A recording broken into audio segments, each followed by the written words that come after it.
Don't forget to hit that subscribe button and give this video a like. My ex-mill sent her church friends to harass my daughters, and I have now exposed her family to her church community, and she's getting shamed and shunned at church. My 46F daughters, 17 and 15, have a strained relationship with my ex-husband's parents, 78 NEM and 80F. My ex passed away in an accident last year, and we've had some major family drama since due his cheating and him leaving 2 boys born with his affair. Partner orphaned. She also died. Part of the drama has been my ex-in-laws trying to get custody of my daughters, and them also trying to live with us. First one we're going to court over. Second one will never happen. Where we live, there's a weekend market with fresh produce, eggs, meats, and other products straight from farmers. This week was extra special since it was my youngest birthday. Since her party is later in the month, I decided to give her a budget and set her loose on the market to get whatever she wanted. Mostly chocolate and sweets. After an hour, I did start getting worried. And just before I called her, she called me. She was crying, saying some weird people have cornered her. I ran to her with my oldest daughter to find 6 older women berating my daughter for being unchristian, for refusing to spend time with her paternal grandparents, or for wanting to be a good big sister to her poor orphaned baby brothers. My daughters are the ones that found out about my ex cheating and the babies, so they aren't fond of the kids. It's trauma, and they are working with a therapist. I got between the group and my daughter, telling my eldest to go pay the stuff her sister had and to go to the car. Then I turned to the women, some who I knew from when we went to my ex-in-laws' church, and ripped them a new one. They told me I was worse for refusing to obey my ex-in-laws, like a good Christian wife. Barf. Eventually the screaming turned too loud, and we were all asked to leave the market. I met with my girls in the car, the women following me like a group of vultures. I managed to get in the car and drove away. After my girls went to bed, I got online to talk to another member of that church that I'm in good terms. I told him about what happened, and after he apologized, he told me what was going on. My ex-mother-in-law posted this massive story in the church's Facebook group about how horrible my daughters and I are, how we are leaving them homeless and penniless. They inherited my ex-personal bank account and his life insurance, and how my daughters don't even talk to them. She also accused us of being the reason she lost her grandsons. The boys are now living with distant relatives of my ex-husband. Basically, it was a sob story worthy of a Hallmark movie. And of course, they were getting all the love and support from the more extremist members of their church. This church and its members are a bit annoying, especially with LGBTQ topics, but they have a small saving grace. They are incredibly strict about cheating. It's a big no-no, be it from a husband or a wife equally. Now, how did she get around blaming me about affair children without exposing the cheating? She claimed the other woman was our surrogate since I was unable to have more children, then said I didn't want the babies because they were boys, which is absolutely disgusting to be accused of. Well, I decided it was time to clean up this mess, and since I was mid-divorce when my ex died, I had all the evidence needed. And since the divorce wasn't completed, I don't have any legal ramification for releasing all the evidence. I was off the next day and went to a print shop to get copies of all the delightful pictures of my ex cheating, his text conversations with his affair partner, the ones with his parents confessing to his cheating and getting support from them, my ex-in-laws harassing me about the divorce, and my coup de grace. All the emails and text messages of them bullying my daughters about their baby brothers. In one of them, they call my daughters bastards and telling them it was their fault their father died since they told me about the affair, and I began the divorce. This one was literally 2 days after my ex died. I paid extra for all this to be printed in beautiful, high-quality paper.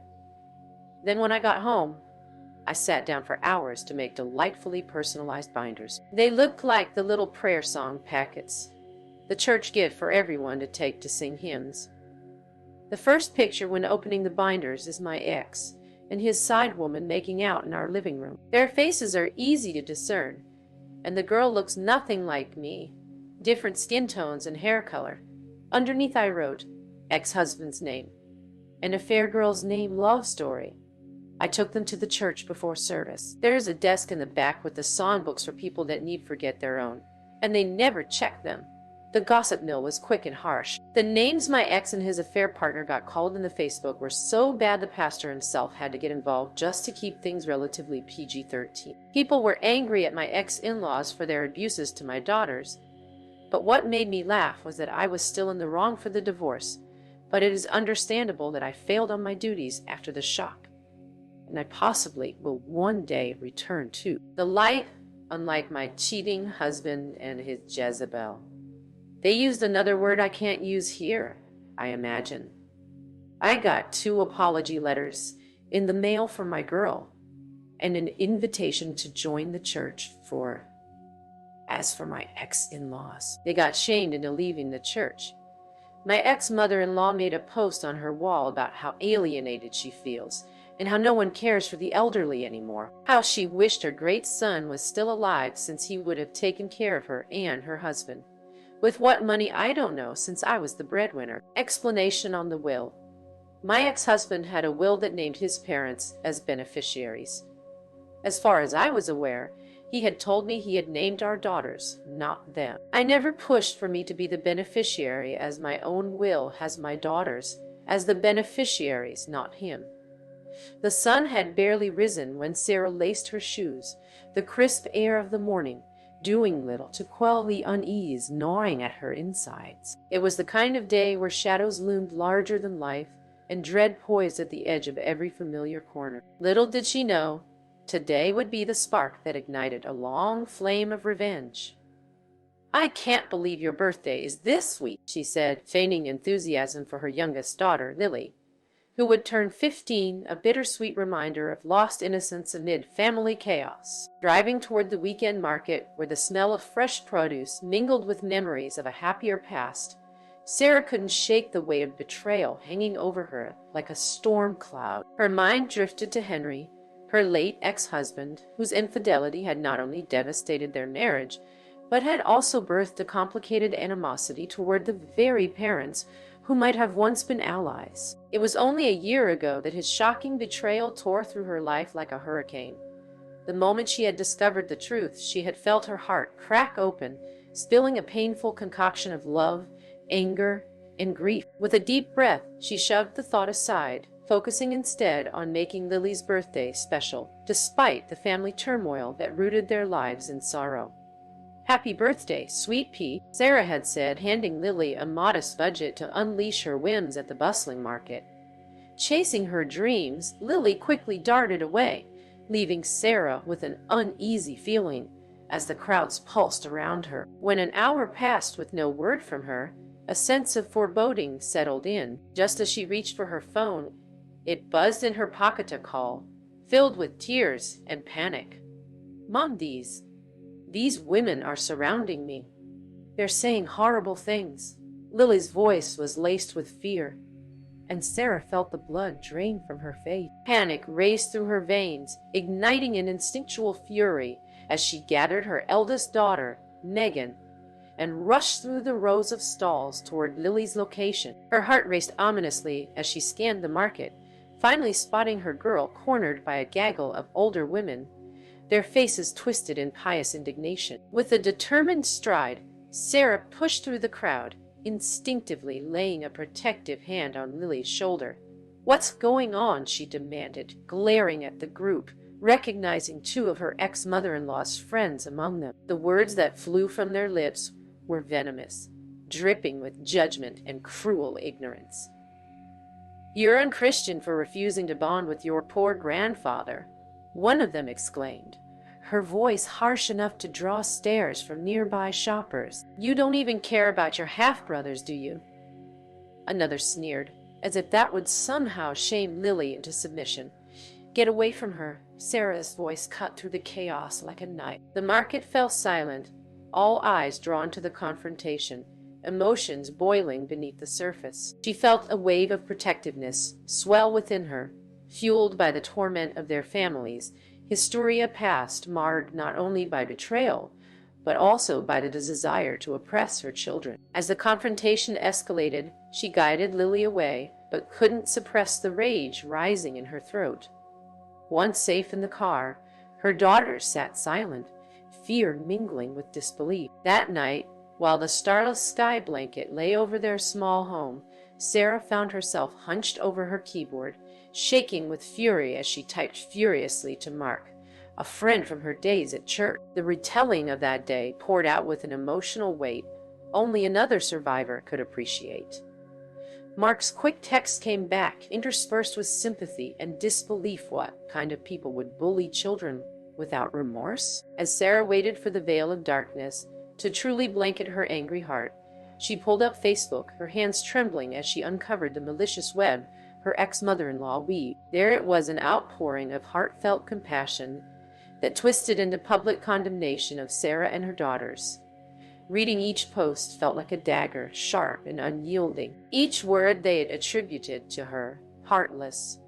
The reason for their despair fueled the fire within her. Hatred for the family's twisted narrative wrapped around her like a noose, squeezing until she was gasping for air. It became abundantly clear her ex-in-laws had laid the groundwork for their victimization with precise and calculated intent. They sought to paint themselves as innocent victims of fate while framing Sarah and her girls as the villains of the story. In the darkness of her living room, Sarah's resolve solidified. She would not allow herself and her daughters to be scapegoats. The church, once a sanctuary, had become a breeding ground for judgment and deceit. The hypocrisy was suffocating, especially from the very people who had once sat beside her in prayer. Finding solace in a plan was crucial now. She would take control back, and she would do it through truth sharp, undeniable, and devastating. The next day, Sarah woke with a newfound vigor, a dark sense of purpose simmering beneath her surface. With her divorce still unresolved due to her ex-husband's untimely death, she gathered the ammunition that would expose the corrupt roots of her ex-in-laws. Pictures, text threads, emails, proof of their lies about her daughters, the heartbreaking accusations that dissected their spirits, and her ex-husband's sordid affair solved, encapsulated in the metallic tension of her resolve. She spent hours at a copy shop under the buzz of fluorescent lights, each click of the printer pulling her deeper into the darkness that had enveloped her family. The photographs burned into her memory, smiles of neighbors muddled with the harsh glare of betrayal. "You did this, Henry," she whispered, her heart beating a rhythm of vengeance. As she painstakingly crafted 5 beautiful binders, filled not just with the evidence but with the names of each woman involved, her spirit soared with the intoxicating thrill of revenge. Laying it all out, she realized these images and texts held a power all their own. They were not just memories, but weapons to dismantle her in-laws' facade of piety. The front page of each binder would kick things off with a sordid image of her ex-husband and the woman whose treachery had torn their family apart. Beneath each freshly printed headline, she pinned their scandalous affair, neatly documented and embellished with poetic vengeance. Once the binders were ready, she felt a sense of catharsis wash over her. Dressed in her Sunday best, she prepared herself for church. No longer an innocent bystander, Sarah was now a force to be reckoned with, armed and ready to reveal the betrayal that had cost her family their peace. As she entered the quaint building, the familiar hymns ringing through the air felt tainted, each note a reminder of the darkness that took root in the heart of the very place meant for healing. Sneaking past the smiling elders and the congregants lost in their verses, she found the back table, sliding the binders into the stack of hymn books, her heart racing as she thought of the chaos that would soon erupt. The seeds of revenge were planted, and with each breath, she could almost taste the bittersweet promise of everything that awaited her on the other side of betrayal. What would they say when the truth emerged from its hiding place, clawing its way into the light? Would they continue to shield themselves in the veil of innocence, or be stripped of everything that meant anything to them? Sarah's excitement bubbled dangerously close to the surface, a tumult of heartbreak, bitterness, and the sweet anticipation of retribution as the service began. As she sat amongst the congregation, her heart raced, not with guilt, nor fear of her sins, but with the knowledge that they were the ones walking upon the thin line of truth and deception. Soon the quiet sanctuary would be filled with the echo of betrayal, hearts shattering as the truth ripped through them like a raging storm. And in that moment, as she listened to the pastor's warm welcome, Each word became a countdown. The silence would soon break, and she would watch the fallout unfold. The echoes of her retribution would reverberate through their lives, and Sarah, no longer shackled by despair, would finally embrace the freedom that vengeance could bring. The moment the service concluded and people began to disperse, the anticipation coursing through Sarah felt electric. Each step she took, each smile she forced, was a reminder of the storm brewing just beneath the calm surface. The whispers of her fellow churchgoers buzzed around her, unaware of the impending chaos. Her heart raced as she adjusted the sleeve of her blouse, a facade of composure that belied the tempest within. Once the last hymns had faded into the crevices of the church, she watched as her ex-mother-in-law, Margaret, drifted towards her friends, flanked by the same women who had harassed her daughters days before. Shocking betrayal had become a family tradition, and now it was time to return the favor. Sarah could hardly suppress her delight at the sight of this very woman, the orchestrator of so much familial pain, unbeknownst of the dark gift being directed at her. Margaret's laugh echoed through the hall, a sound that rubbed Sarah the wrong way, soothing yet laced with smugness. She overheard bits of conversation about how divine punishment was coming for Sarah's unruly children, and her fists clenched involuntarily. Each crucial heartbeat pulsed like a war drum, urging her forward. She maneuvered toward the desk at the back of the church with purpose, the crowd currently enraptured in their phony piety, completely oblivious. Just as she reached the desk, ensuring no retreat was an option, Sarah took a breath that was more like a war cry than a sigh of resignation. The binders she had worked carefully on, wedged deep in her arms, felt like the weight of years of lying to maintain a veneer of family calm, years of pretending to get along with people who sought to undermine her, years of swallowing down bitter stones of resentment. But she was done choking. It would be simple and quick. She laid the first binder down among the hymnals meticulously, then the second, the third, the fourth. With each binder laid out, she felt the knot unravel slightly, the pressure building inside her slowly beginning to unleash. Finally, she placed the last binder with a flourish, giving it an extra shove forward before stepping back and watching the unsuspecting congregation. "What is that?" A voice sparked her ears, and she caught a glimpse of Margaret bending over, her expression transforming from jovial annoyance to sudden unease. "Oh, just the church packet. I got some new ones for the newcomers," Sarah replied, forcing a disarming smiley, a thin veneer, masking her malignant glee. As the choir shared a laugh and congregants slowly gathered donuts and coffee from the table, Margaret plucked one of the binders and began to flip through it, her lips moving silently as shock rippled through her expression. One after another, women in the group turned, first toward Margaret, and then quickly some to Sarah, a ripple of unease that began to draw attention. The gasps were audible. The atmosphere, once filled with the chatter of community, fell silent as if the air had been sucked from the room. Sarah's heart raced at the sight of jaws dropping and wide eyes glaring at Margaret, blonde curls collapsing as she staggered backward, reeling from the revelation, each photograph injected like poison into her system. Sarah had waited, biding her time, and now the moment came, tangibly, real, potent, and devastating. "This is a lie," Margaret screeched, her vulnerability revealing itself as her composure shattered. "You're taking things out of context. It was all for the children." Laughter filled the corners of the church, disbelieving, bitter, visceral. One of the other women, longtime churchgoers aligned with Margaret, shouted back, "Spare us, Margaret. You think you can play the victim now? All those years? Those poor girls."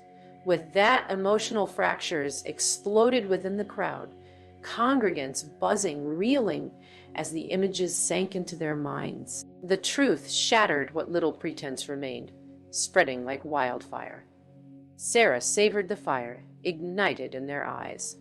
The rage, the betrayal, the sham—it was a beautiful meltdown orchestrated by the sins of lust and deceit. In a poetic twist of fate, Sarah heard a familiar voice cut through the din.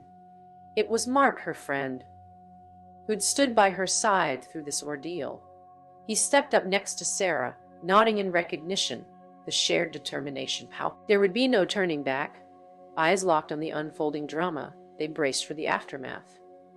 Within the swirling confusion, Sarah couldn't help but feel the tide turning sweepingly in her favor. The facade Margaret had held onto so desperately crumbled to confidence, conferred by a firm faith shattered as judgment and disdain loomed ominously around them. Margaret's eyes darted around the room, pinpointing who might still remain loyal after this. You people don't understand, though. No one was listening anymore. Everyone was simply absorbed in dissecting the truth. Sarah's emotions tingled, swirling. She delivered the first slice, the opportunity springing forth into a staggering recompense. The father of so many torments now becoming her target as Margaret scrambled for allies in the storm she unleashed. Sarah locked eyes with her once mother-in-law, eyes now red and wild. You tried to ruin us, didn't you? You thought you could deflect your sins onto my daughters and me, she said, the venom hardening her voice. You're the true disgrace to your church. In that moment, a chilling laughter bubbled from Sarah's chest. Seeing Margaret's unraveling made the years of anguish seem worth it. The facade of piety now firmly stripped away, she continued. You can't play the martyr anymore. I'm done being your scapegoat or your trespasser. I hope you enjoy being shunned. And as she walked away, a final realization punctured the air. Without Henry, without his crooked alliances, without the armor of false morality, Margaret now stood as an emblem of the dysfunction that once plagued them all, a casualty of her very own battlefield. As Sarah stepped outside, the sun hit her face, and the weight she had carried for too long melted away, leaving behind laughter, its sweet taste blending with the scent of fresh beginnings. In that final moment, she had escalated her revenge beyond anyone's expectations, and through the anguish, she stood a conqueror amid the shambles of betrayal. And as she heard footsteps behind her, she turned ever so slightly, allowing herself a last fleeting glimpse of her ex-mother-in-law before uttering the words that would echo forever in their shared history. You should have thought about that. When you were tearing our family apart in the first place, Margaret. Like old cars, some things just don't deserve another chance. Don't forget to hit that subscribe button and give this video a like.